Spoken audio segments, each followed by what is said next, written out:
महाराणा सांगा अर्थात महाराणा संग्राम सिंह। इस महान योद्धा के बारे में आप जितना इस वीडियो में जानेंगे उतना ही आश्चर्य में डूबते चले जाएंगे।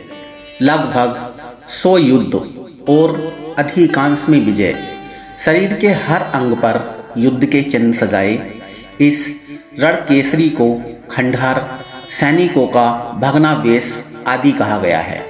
जैसे रणचंडी ने उन्हें अपने हाथों से पुरस्कार स्वरूप घावों के आभूषण पहनाए हों।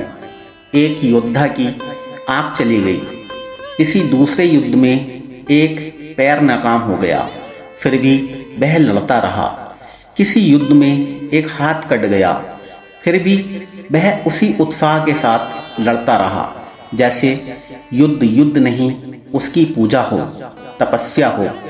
ऐसी अद्भुत गाथाएं भारत में ही मिलती हैं। कुछ योद्धाओं की भूख प्यास युद्ध से ही तृप्त होती है। उन्हें न शरीर के घाव विचलित करते हैं, न परिस्थितियों की विकरालता रोक पाती है। युद्ध उनके लिए आनंद का उत्सव होता है। समुद्रगुप्त, मिहिर भोज आदि की तरह राणा सांगा भी वैसे ही योद्धा थे। अधिकांश लोग महाराणा सांगा को बाबर से मिली पराजय के लिए जानते हैं।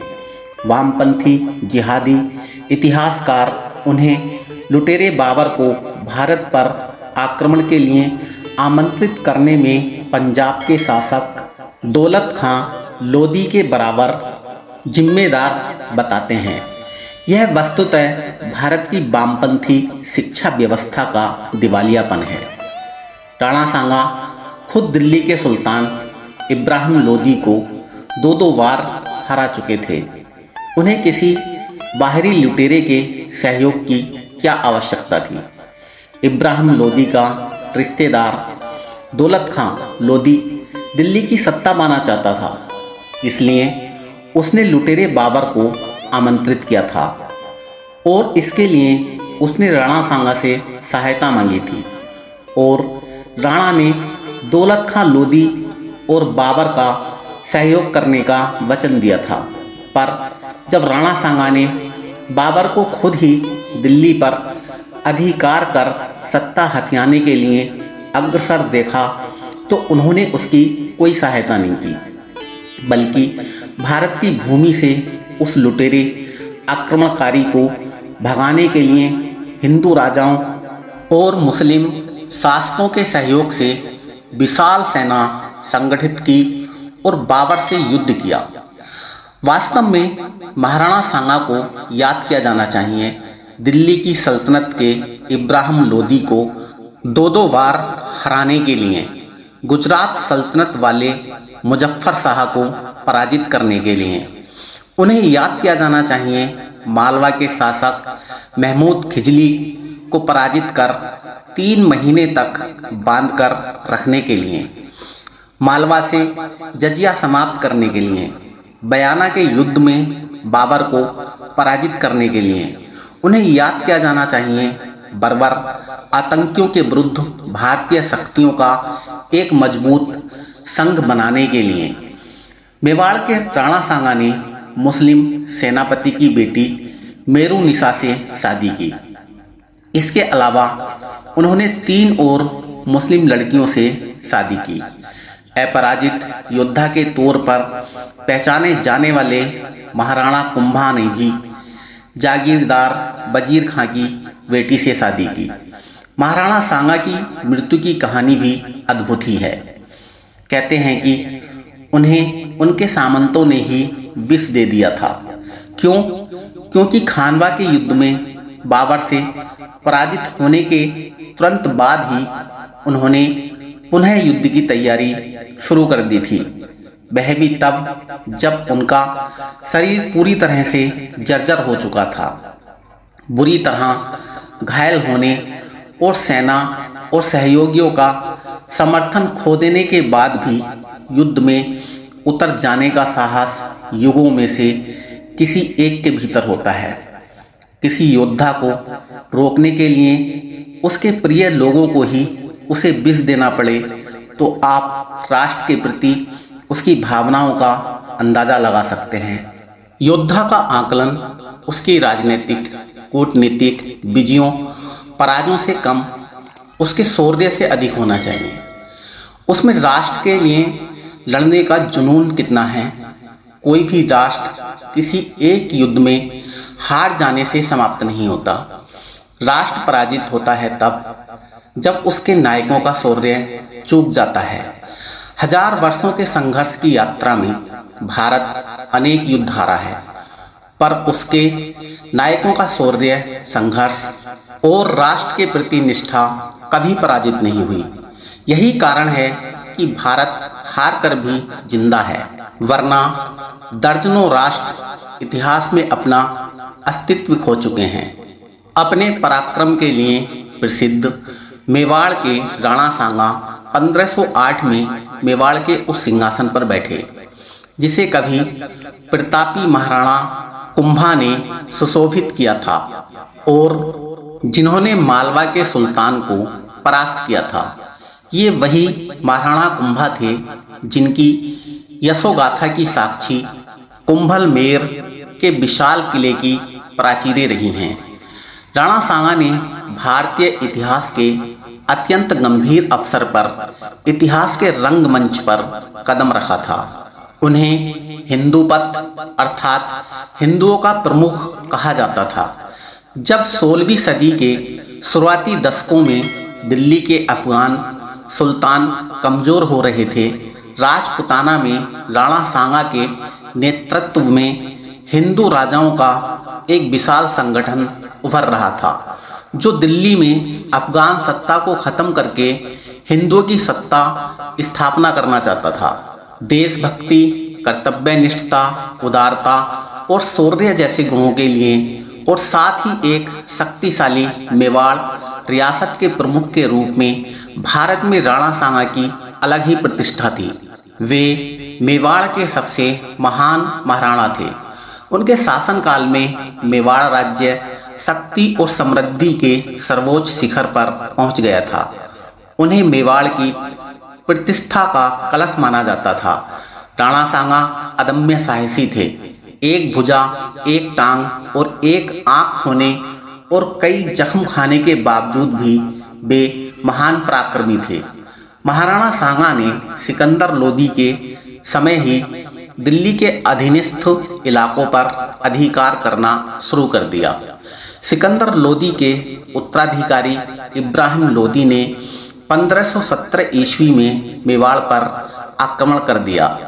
खातौली नामक स्थान पर दोनों पक्षों के बीच युद्ध हुआ जिसमें महाराणा सांगा की विजय हुई। इस युद्ध में तलवार से सांगा का बायां हाथ कट गया और घुटने पर तीर लगने से वह हमेशा के लिए लंगड़े हो गए थे।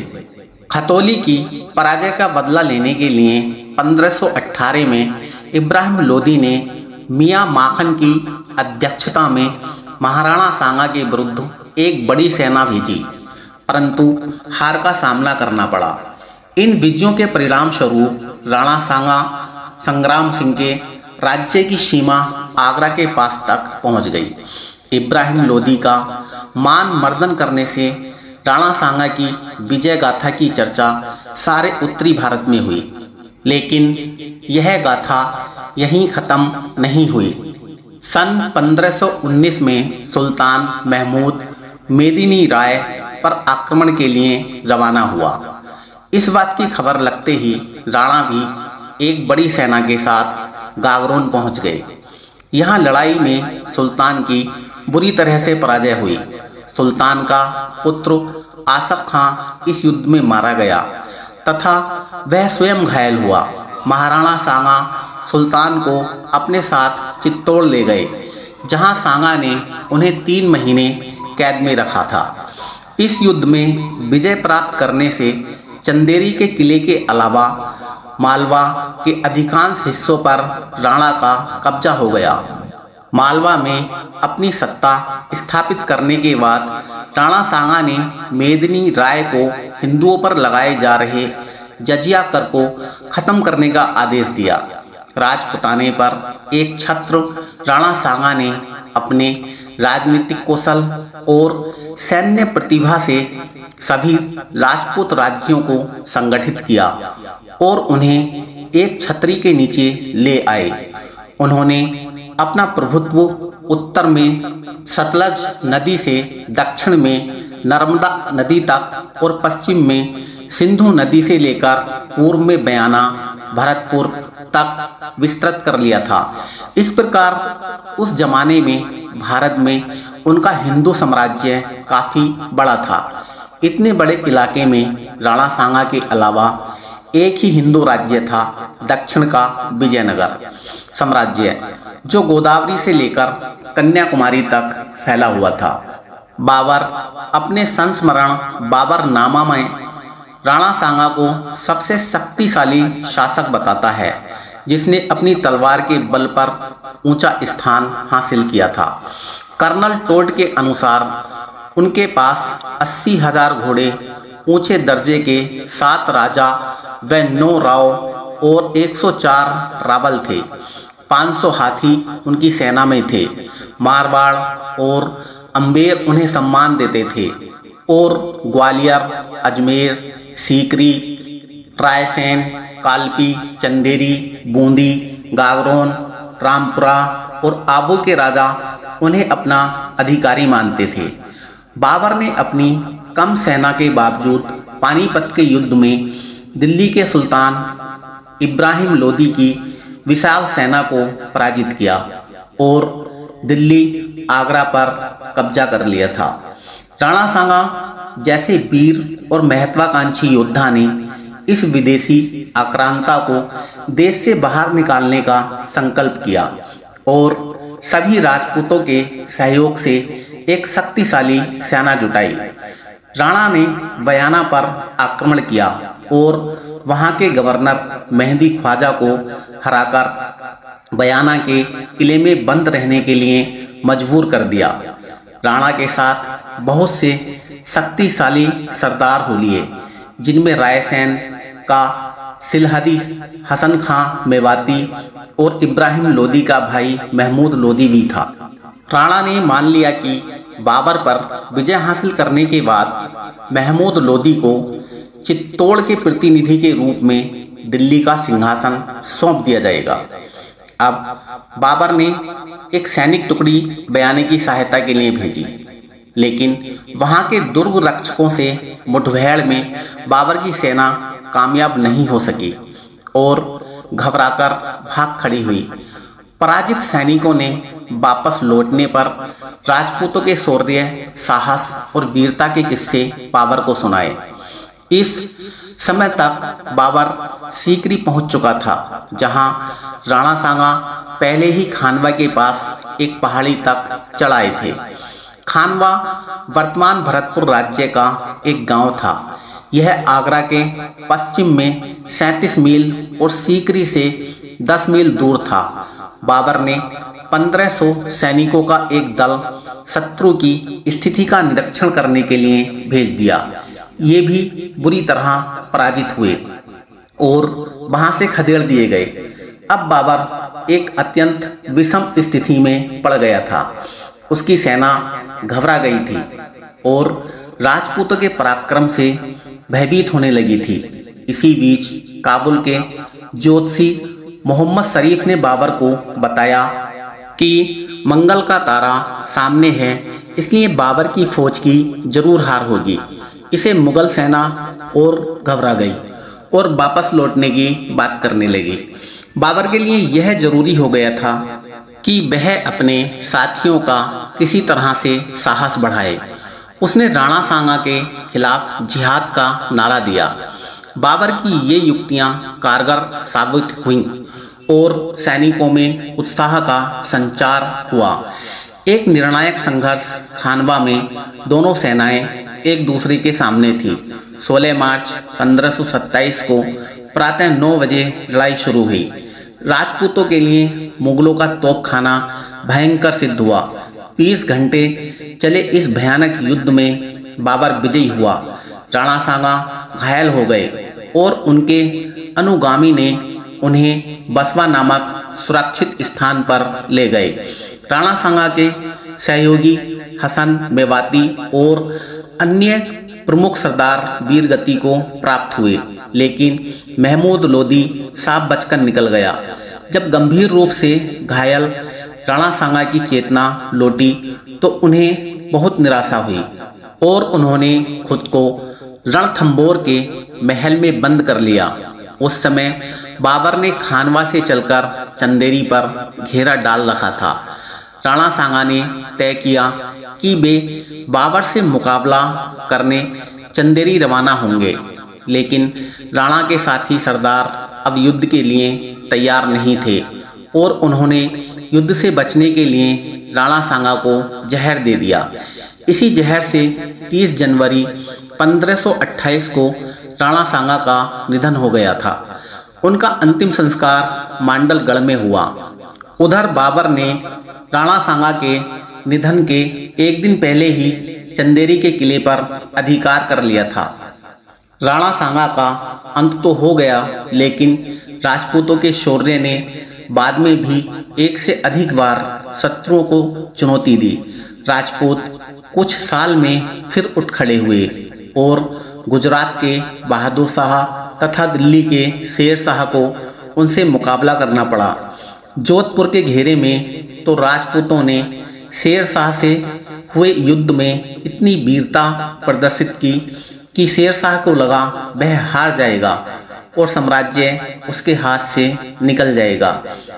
राजपूत उच्च कोटि के वीर और साहसी सैनिक थे, लेकिन उनके सेना नायकों और स्वामियों ने उनकी वीरता का सही उपयोग नहीं किया।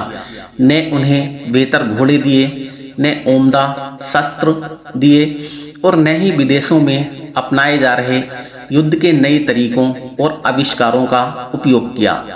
उन्होंने बहादुर राजपूतों को युद्ध में प्राणोत्सर्ग करना तो सिखाया, लेकिन युद्ध जीतने के तरीके नहीं अपनाए। राजपुताने के बहादुर सैनिकों ने अपने शौर्य और आत्मसम्मान के उदाहरण प्रस्तुत किए हैं।